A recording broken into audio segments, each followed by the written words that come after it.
Hey everyone, today is that day. My long term, what is it, 2 months now? Or more maybe? Review of my Alienware M15 R7. So I've already made a few videos on this laptop, starting with the unboxing and upgrading, and then a few videos with the display quality and also its performance. So if you guys have missed any of those videos, I'll put a link in the description down below. So in this video, we're mainly going to talk about some of the things I didn't cover. We're going to go over history about Alienware, mainly its laptop, so this video don't take too long. We'll go into specs and features. We'll talk about the build quality, the connectivity, particularly with my connectivity, which is Wi-Fi, and also the ports, battery life, charging, my overall daily usage, and any kinds of bugs or issues that I've noticed since this whole time. And then we'll wrap it up. So let's start. So let's start off with this review by going into a history about the company that makes my Alienware M15 laptop, and that is Alienware. Alienware is a company based in Miami, Florida. The company was founded in 1996 by Nelson Gonzalez, and its original name was called Sikai, Sikai. And the company was first known for being the retail and assembly provider for business workstations and personal use desktops. But soon after they had opened in 1996, they kept getting more and more requests to build gaming PCs that could run the latest computer games without any issues. That's when Nelson Gonzalez brought in his childhood friend Alex Aguilla on board as co-founder and rebranded the company as Alienware. And if you're wondering how they got the name Alienware, it was because of the founder's fondness for the hit television series X-Files, which was a mystery show involving aliens. And then from there, the company started to build high-end gaming rigs and eventually laptops. After 1997, Alienware started to generate buzz around the industry as a primary solution for home users for gaming desktop. And their first gaming desktop was dubbed the Area 51, and it became an instant hit. That first Alienware Area 51 machine didn't have the looks of what you would identify with Alienware back then. So the first Area 51 tower was an Intel machine running 3 video cards, including one for 2D graphics and 2 additional cards with the Voodoo's 3D effects chip, not even a NVIDIA chip at the time. It also featured dual sound cards from Sound Blaster, the Sound Blaster 16, with DirectX 3D audio. And the price tag back then of that first Alienware Area 51 desktop tower was $3,799. In early 1998, Alienware introduced an AMD powered variant of the Area 51, called it the Alienware Aurora. And then starting in the year 2000, the company started adding different metallic colors into their Area 51 and Aurora, with colors like Nova Yellow, Plasma Purple, Saucer Silver, Conspiracy Blue, Cyborg Green, and Martian Red. In 2002, Alienware introduced their first ever gaming laptop called the Area 51M. And the specs, it was a 15-inch laptop with a 2.4 gigahertz Intel Pentium 4 processor and Radeon. Remember that? Back when it was just ATI instead of AMD. ATI Radeon 7500 graphics card. Add on 512 megabytes of RAM and a 40 gigabyte hard drive. Not SSD drive, but an actual hard drive. Integrated floppy and DVD drive and a built-in modem. This made it compelling as a desktop replacement. And the price of that Alienware Area 51M started off at $2,700, and it made it prohibitively expensive to buy at the time, and even for modern times today. In 2003 is when Alienware introduced their now iconic classical look in the Alienware Area 51 Predator 1. It was their first desktop PC to have the defining alien head design and a space age inspired aesthetics. Beyond its looks, it was one of the first systems to utilize a 256 megabyte NVIDIA GeForce FX 5900 Ultra graphics cards, and it also came with 3 GHz Intel Pentium 4 processor, which ran on an 875 chipset named Canterwood. The price of that desktop, $3,599. In 2005, that Alienware Predator 1 desktop design would trickle down into their laptops with the Area 51 M7700. And that laptop was spec'd with an AMD Athlon 64 FX 60 dual core and 256 megabit NVIDIA GeForce 7800 GTX graphics cards, 2 80 gigabyte HDDs spinning at 7200 RPM in RAID 0 with a hot 8X dual layer DVD plus minus RW drive, a 17-inch WXGA plus 1440 by 900 display to top it off. In 2006 came another milestone for Alienware with the acquisition of Alienware laptops and desktops by Dell. Dell had actually considered purchasing Alienware back in 2002 when they were at the height of their popularity. I mean, back in those days, Alienware laptops and desktops, and maybe Voodoo PC and Main Gear, were synonymous with gaming laptops and desktops, but Alienware, out of all of those, was probably the most popular because of their alien iconic design with the Alienware alien head. And their laptops were already widely available not only in America but also in Asia, Japan, and Korea. So when Dell acquired them, they were already the #1 brand when it came to computer desktops, gaming desktops and laptops. Alienware laptops already had the reputation of being outrageously quick, but also in 2006, it saw the introduction, the M17 gaming laptop. It was the first gaming laptop with dual graphics. The 17-inch Alienware Aurora M9700, and it was the first SLI graphics powered gaming notebook to feature 2 GeForce Go 7900 GS GPUs. The 2 graphics cards together allowed the Alienware Aurora M17 to run solid frame rates at a resolution of 1920 by 1080. And aside from the graphics power, the 17-inch gaming laptop came with loads of hard drive space, an integrated TV tuner, and even a surround sound hookup. The Alienware M17, or the Aurora M7700 as its model name was called, also came outfitted with an AMD Turion 64 processor clocked at 2.4 gigahertz. It also had a 1.3 megapixel front-facing camera on the screen. The weight of that laptop is an average of 4.3 kilograms or 9.7 pounds. In 2009, after a few years of the NVIDIA SLI powered Alienware M17 laptops, Alienware introduced their first dual AMD graphics laptops utilizing ATI's Crossfire X dual graphics cards technology, and that was in the form of the Alienware M15X and M17X. The laptops came equipped with dual ATI Mobility Radeon HD 3870 for a total of 1 gigabyte of video RAM. Imagine that, in 2009, just to get 1 gigabyte of video RAM, you had to have 2 video cards, which nowadays you can get 8 gigabytes of RAM in one video card. It came with an Intel Core 2 Extreme QX 9300 quad-core CPU running at 2.8 gigahertz. And the price of those spec'd out laptops back in the days was $3,514, which is really expensive back then. Even today, that's a pretty expensive laptop.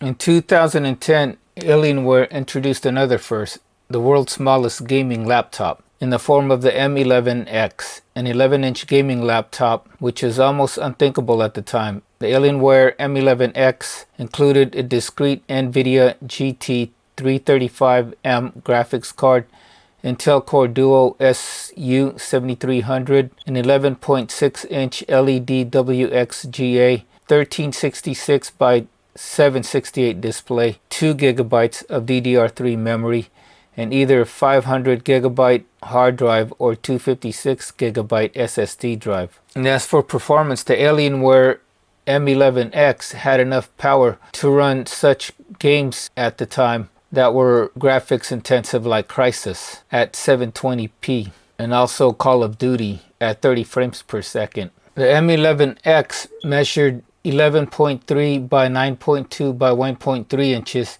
and it weighed in at 4.4 pounds. The starting price to get the M11X back in 2010 was $799, so it's not that bad, but a spec'd out version would cost you over $1,099. So not a bad deal back in those days for a gaming laptop, but it was only 11 inches. In 2011, as a follow-up to having the smallest gaming laptop, they introduced their biggest gaming laptop with the Alienware M18X in 2011. The Alienware M18X had a monstrous 18.4-inch 1920 by 1080p Full HD display, and you can outfit it with either an AMD Crossfire X dual graphics or NVIDIA SLI. It also came with an Intel Core Extreme CPU, 32 gigs of DDR3 RAM, and plenty of options for storage.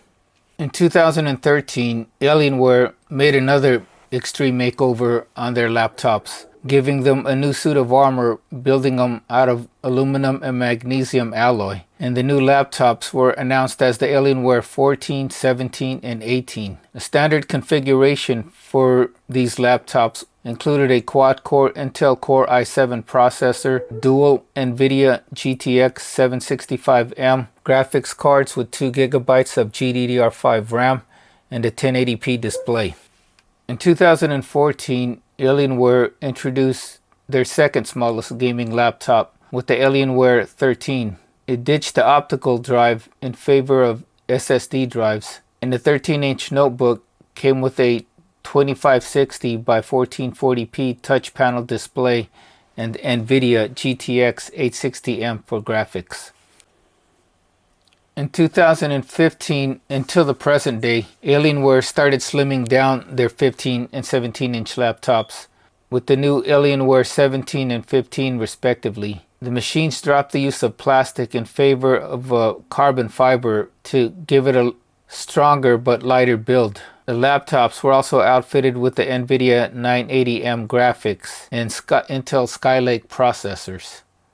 2016 marked the 20th anniversary of Alienware, and they also refreshed their Alienware 13 laptop with a small upgrade. What type of upgrade? It was one of the first laptops with an OLED display, and not just a regular OLED display, but it was a touch display. The Alienware 13 R3 had a 2560 by 1440 OLED anti-glare 1400 nits of brightness touch technology display. It was also equipped with the GeForce 1000 series GTX 1060 with 6 gigabytes of GDDR5 RAM, and you can get it with two 8 gigabytes of DDR4 2400 RAM in dual channel mode, Intel Core i7 7700HQ running at 2.8 to 3.8 gigahertz.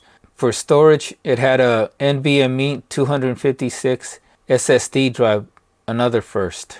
In 2018, Alienware introduced the Alienware M17 and M15 line of laptops, and they made them even thinner and lighter. And those came equipped with an 8th gen Intel Core i9 CPU, an RTX 2070 Max Q, and 16 gigs of RAM with a 1080p display or an optional 4K display upgrade. In 2019, Alienware introduced the Alienware Area 51M laptops. In those laptops, the design of the Alienware Area 51M laptops is how we came by today with our current look of the Alienware. And every laptop after the Alienware Area 51M pretty much has the same design language as the first Alienware Area 51M. That includes the current Alienware M17, X17, M15, and the X15 and 14. So we're just going to end it right there so this video don't take too long. Let's just say Alienware is and has been for over 26 years. They have been an industry leader in building and designing unique laptops and desktops. And the other good thing about Alienware, especially if you live in any of the regions where they sell them directly, like the United States or North America, Mexico, and some parts of Europe and Asia, is that during the first year, or if you get premium service or the premium warranty for an extra like 100 or 200 a year, you get free on-site service. So if anything happens with your Alienware laptop, you can pretty much have a technician come to your house and fix it for you, instead of like with other laptop makers like say Asus or MSI or Gigabyte. You have to send your laptop to the company, and if you're living in somewhere like North America, you're gonna have to send it to Asia, and who knows how long it takes to get there. Plus you have to pay to ship it to the said companies to get it repaired or to get it looked at and fixed. So that's one of the conveniences of, or one of the pluses of buying an Alienware, and probably what also makes them a little more expensive than other brands. So that is our look at Alienware, the company, and its brief history. Maybe not so brief, huh? From 1996 all the way till the present in 2022. So if you guys missed my unboxing, here are the specs for my Alienware M15 R7. The Alienware M15 R7 only comes in one color choice, and that's this color right here, Dark Side of the Moon. It comes with a killer 1675i, that's Wi-Fi 6E. Mine came with a 1 terabyte of NVMe SSD M.2 Gen 4. It has a 15.6 inch Quad HD, 2560 by 1440, 240 Hz, 2 milliseconds Comfort View Plus NVIDIA G-Sync Dolby Vision certified display. I got 16 gigabytes of RAM, 2 by 8 gigabytes of DDR5 4800, and that's upgradable, as you guys seen in the upgrading section in my previous videos. So the processor is a Intel Core i7 12700H, 14 core, 20 threads, 24 megabytes L3 cache, and up to 4.7 gigahertz max turbo frequency. And for software, I got Windows Pro instead of Windows Home, which, like I said, always comes with my laptops. The total of my purchase was $2,182.75, and that's with my military discount, because I ordered Windows Pro as an extra cost, and also I got 1 terabyte of storage instead of the default 512 gigabytes of storage. So let's talk about the build quality now. So the weight of this Dell Alienware M15 R7 is just slightly over 5 pounds, like 5.184 pounds. And the build quality is really nice, even though I don't think this is aluminum, because their aluminum laptop build are in their X series line. But like I said, the X series to me were too expensive for what they offered, especially in the 15-inch size. And also the X15, you're not able to upgrade the RAM like you can with the M15. The M15 is far more upgradable. Even though it might be slightly thicker, it's far more upgradable. And to me, upgradability and future proofing is more important than that thinner and more premium build quality. I mean, opening up the laptop, as you can see, you could still open it with one-handed, and hardly any flex on the keyboard and barely any flex on the lid. So it's got really good build on this laptop. It's got plenty of ventilation here to keep the laptop cool. And for their 3070 and up graphics card processors, you get their Element 31, like a gallium nitride or something like that, liquid metal cooling system in their vapor chambers or under CPUs and GPU. So there's plenty of ventilation here on the bottom in these honeycomb grills.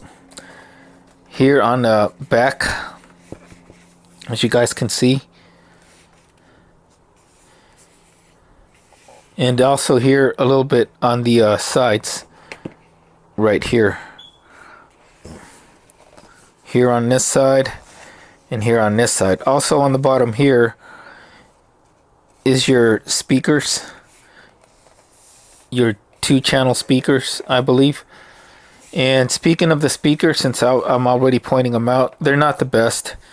Even though they say they have Dolby, they're not really that good. And the one thing with Dolby too, on this Dolby Atmos, is you have to pay for it, which is, to me, is a big con. Because in the beginning, I didn't even have to pay for it. And then later on, when I got the upgrade, I got a certain upgrade or update in the software, and then they wanted me to pay for Dolby Atmos, and I'm like, no thank you. If you guys didn't see my previous videos before on this display, it's the display quality on this, as you can see right here, if I'm not hitting my camera, is very nice. But we'll talk about that, like I said, more in the following section. And the one good thing about this Alienware is there's plenty of ports, so you don't really have to use too much in the way of, say, extras, like buying an extra dongle or here and there. The only extra I had to buy for this laptop as far as dongles go is this micro SD card reader, because that's the only thing that was missing on this laptop from my Gigabyte Aero series. But that's no fault of this notebook anyways, because it's not marketed as a creator laptop. I mean, even the newest Gigabyte Aero 16 don't have the SD card reader no more. But you have 2 fast USB 3.2 Gen 2 ports right here on your right. And then on the left side, you got an Ethernet port that I barely use. Or actually, not even barely. I've never used the LAN port, the Ethernet port here. I mostly use Wi-Fi. Well, actually, I do use Wi-Fi all the time. And then you got your headphone jack right there. Speaking of Wi-Fi, the Wi-Fi speeds on this laptop are pretty good. They're pretty decent. I'm getting around the mid to low 200 gigabytes on the downloads, and between 30 to 40 on my upload speeds. Okay, so here in the back for connectivity, you get another USB-A port right here. Here is your USB-C and Thunderbolt port, and you can charge with it. I have a 40-watt fast charger from my Samsung. My Note 10, it came with the fast 40-watt charger, and it barely charges it, but it does pick up as being charged, but I don't really think it's doing anything. So if you want to use the Thunderbolt port or USB port right here for charging your laptop, you're probably going to need something in the 100-watt power range or more. To the right of the USB-A port is your HDMI 2.1, which means you can plug this into a 4K monitor or TV at 120 Hertz, or an 8K monitor or TV at 60 Hertz. And then right here in the far right is your power connector. And so that's it for connectivity and ports. The Wi-Fi, like I said, is pretty good. Mid to low 200s in the download speeds, 30 to 40 in uploads, and the connection is pretty strong. I took this laptop across the street from my house, and it was still connecting to our Wi-Fi router. If I haven't mentioned it, I believe the Wi-Fi speeds could be even faster, but we have an older Wi-Fi 6 router and not the newest Wi-Fi 6E. So continuing on with this port, the USB-C Thunderbolt port, that you can use it for a monitor or for charging, and also the HDMI, the power cord right here. With the power cord, if you're charging, it takes a little over 2.5 hours with that 250 40-watt charging brick that it comes with to charge it from like mine. I go from like 10% to like 100%, just a little over 2 hours. And speaking of battery life, the battery life on this, I'm not gonna lie, it sucks. So be prepared if you're using this laptop for any kind of heavy intensive task like gaming, or for me, video editing and content creation, or even streaming or watching videos with a brightness setting, let's say over 70, 80%, 100%. Your battery life is only going to last you maybe 2 hours unplugged. But I didn't notice too much drop in power when it was unplugged, and I didn't notice any thermal throttling on this laptop the whole time I've been using it. The cooling is that good. It does get a little noisy when you put it in anything but balance or quiet mode. It can get pretty noisy, but for me, I've learned to live with that noise, especially because when I'm editing or doing any kind of export, like for DaVinci Resolve and things like that, I'll usually put it in performance and overclock 1, and that's the only time it'll get really loud. And then by the time my export or video editing is done, I put it back to balance, and it starts to, like, the fans start to spin down and get pretty quiet. So pretty much as far as the fan noise goes, it's not that bad. You guys heard it. You guys can watch my other videos for the performance and everything like that, for how the fans sound. So we're not going to do it here to save time. Okay, daily usage, odds and ends. First of all, there's 2 ways that you can log in to the Alienware M15 R7, or to get into the laptop. You can use a PIN or a password, and it also has Windows Hello facial recognition. Now, depending on the light, let's say if it's really dark in your room, like pitch black, of course, it's going to take a little bit longer if it could read your face at all. And it also depends on, for me, because sometimes I'll shave, sometimes I won't shave, and it'll pick up on facial hair, or sometimes it doesn't pick up on my facial hair. So right now I have my mustache, but I shaved my beard. So let's see how it does with the Windows Hello. So that was pretty quick, right? Did you guys see that? That was pretty quick right there. Let's try that again. Okay, one more time. If you guys don't know already, this is medium lighting, not too bright, not too dim, and this is the normal lighting I usually have it on when I'm working on my laptop. So if I use Windows facial recognition from like off or hibernate, look for the red flashing lights right there by the camera on the top of the laptop screen. And there you go. So it's not bad. It's not the fastest, but like I said, it just depends on the lighting, or sometimes if I shaved my facial hair or not, or if I have my glasses on or not. And so normally I use my laptop plugged to my Samsung QN90A right next to it, because the QN90A is a 43-inch TV / monitor, which means I have more real estate. That was the Bluetooth connecting with the speakers, but I have more real estate to use for like DaVinci Resolve, using the timeline and everything like that. And I can use multiple like desktops with the Alienware with no issues, like so. And I could even have, like, say, one more desktop down here. So a desktop here, desktop there, desktop here. But normally what I do, and this was in my Samsung QN90A review, is I will usually use DaVinci Resolve. And when I have DaVinci Resolve, so with DaVinci Resolve, I can have my timeline here on my QN90A, and then my folders on my Alienware M15 laptop, and then from there I'll just put the files, drag them and drop them onto the DaVinci Resolve timeline, and that's how I do my work right there, as you guys can see. And if you guys have seen the performance section on this video, you guys will know that export times are very fast. They're almost twice as fast as the actual, the time it takes to export the video is like half the time of the actual video itself. So if I'm making a 30-minute if I'm making a video for YouTube and that video is 30 minutes long, to export it to be ready to get uploaded to YouTube, it only takes like half the time. So like 15 minutes at the most. And links will be in the description if you guys want to see the performance on that with the DaVinci Resolve.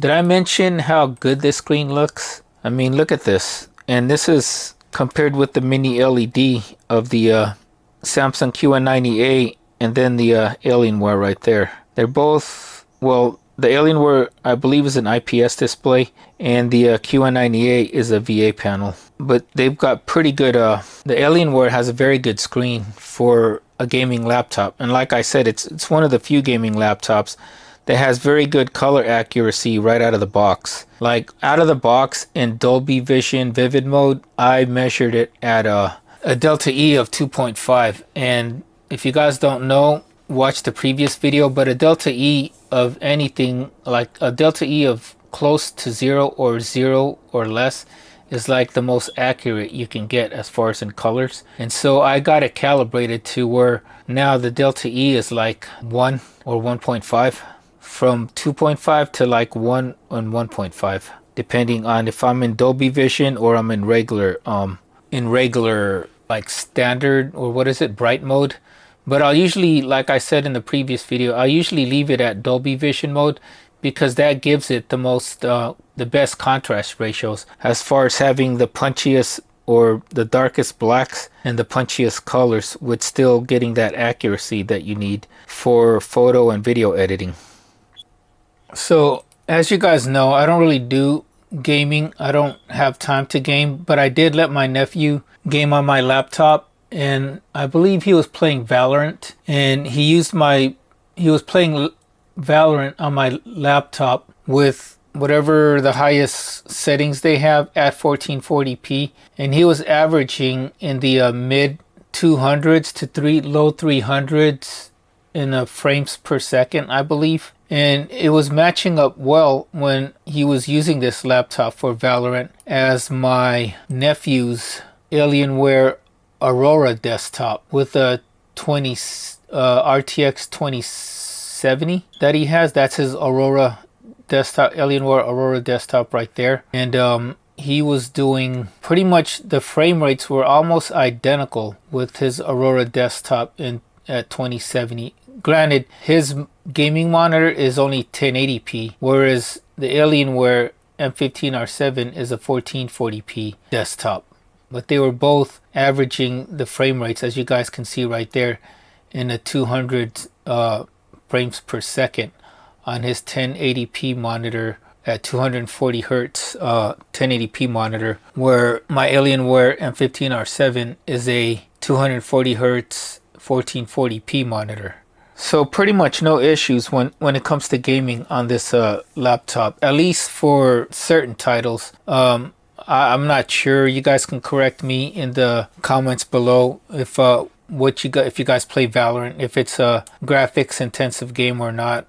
Probably not as much as, like, say something like what is that graphics intensive game, Cyberpunk or something like that.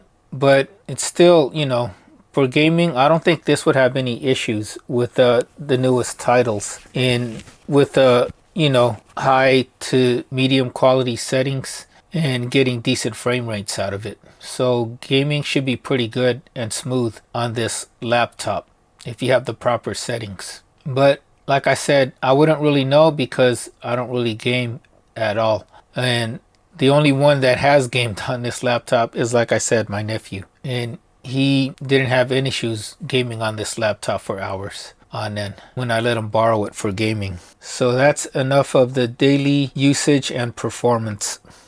Okay, so connectivity, I almost forgot one more on connectivity, and that's Bluetooth connectivity. Bluetooth connectivity is very good, just as good as Wi-Fi, if not maybe a little bit better as far as like range. As you guys can see, I have it connected with all sorts of Bluetooth devices: my Logitech speakers, my LG soundbar, my mouse, my headphones, my Soundcore Q35 headphones, noise cancelling headphones, and other Bluetooth speakers, Connecting them via Bluetooth was not an issue at all, and it has strong connectivity when it comes to Bluetooth. Out of the box, if you guys didn't see my unboxing, the Alienware did not come with too much bloatware other than maybe Microsoft Office 360, and I removed that one, but it didn't come with any kind of bloatware like, you know, some companies will have McAfee or Norton antivirus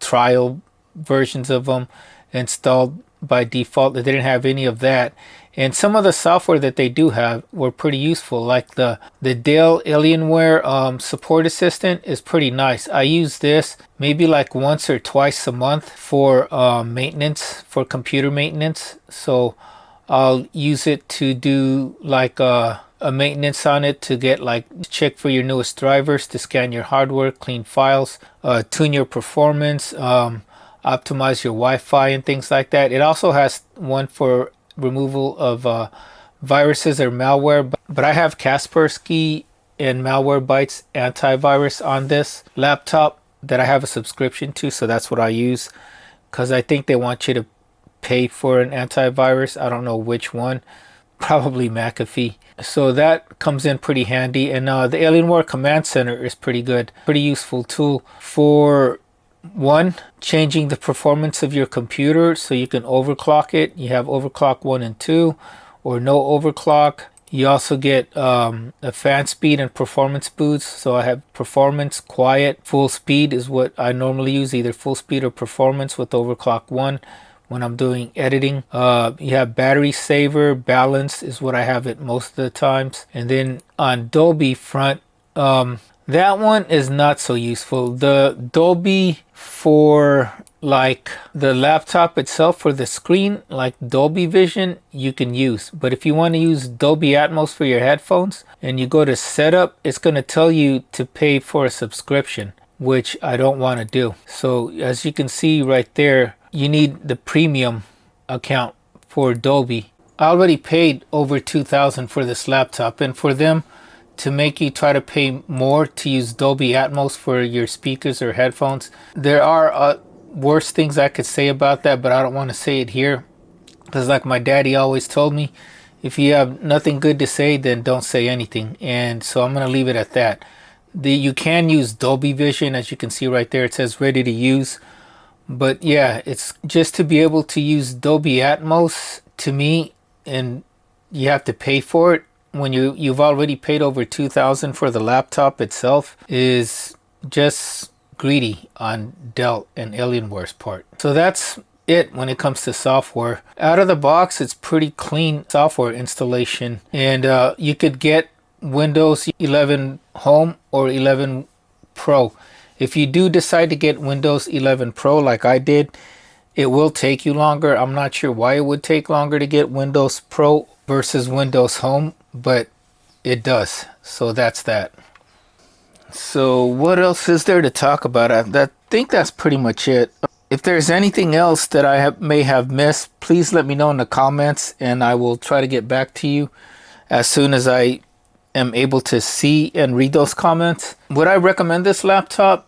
Yeah, I can definitely recommend this laptop, but only if you're getting the one with the 1440p display, because I believe the 1440p display is their most accurate out of the box, color accurate out of the box. And that's not just me, but from what I've read, the 1440p Quad HD 240 hertz display that comes with this Dell Alienware is their most accurate as far as colors go. So if you're planning on doing any kind of work, like any kind of works other than gaming, then I would get this 1440p version with either a GeForce RTX 3060 or 3070 Ti. 3080 might be overkill, but hey, if you can afford to get a 3080 Ti, then go for it. I would if I could. Other than that, you could also opt for the 360 Hz 1080p display, which is their second best display, but it's their fastest display for competitive gaming. But I'm not a competitive gamer. I'm more of a content creator, so that's why I got the 1440p display on this Alienware. Yeah, really recommend it with the 1440p display and a 3060 RTX or better.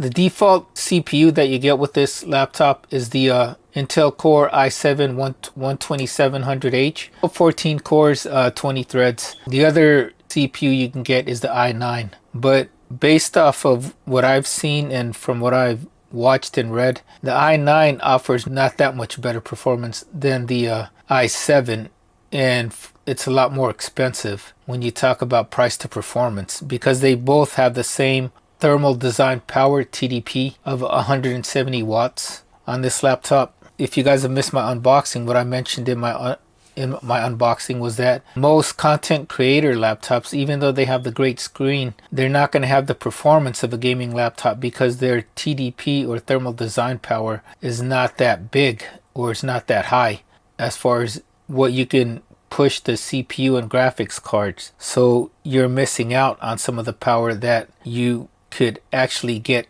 more out of with a, let's say, a 3070 Ti or a 3080 Ti or i7 i9 processor. So that is it for my long-term review of my Alienware M15 R7 gaming slash creator laptop. It's the gaming creator laptop with a very good and accurate screen, as you guys have seen. It's really fast, never really have too many issues with it. The whole time that I've had this, maybe I've only had 1 or 2 crashes, and that was when it came to like switching the media, the default built-in media player from one monitor to the next. But once I started using VLC media player, I haven't had that issue. One other issue is sometimes the Intel Wi-Fi drivers and Dell Alienware Wi-Fi drivers, they're both the same version, but they won't recognize each other. So I usually just stick with whatever the latest is from Dell, unless the one from Intel is newer. So yeah, that is it. If you guys have found this review helpful and informative, please like and subscribe. If I've missed anything, please let me know in the comments section, and I'll get back to you as soon as I see your comments. If you guys haven't already, follow me on Instagram at The Workout Geek for all my latest happenings and great workout tips. And till next time, stay safe, stay healthy, and we'll see you soon for another video. Take care, everybody.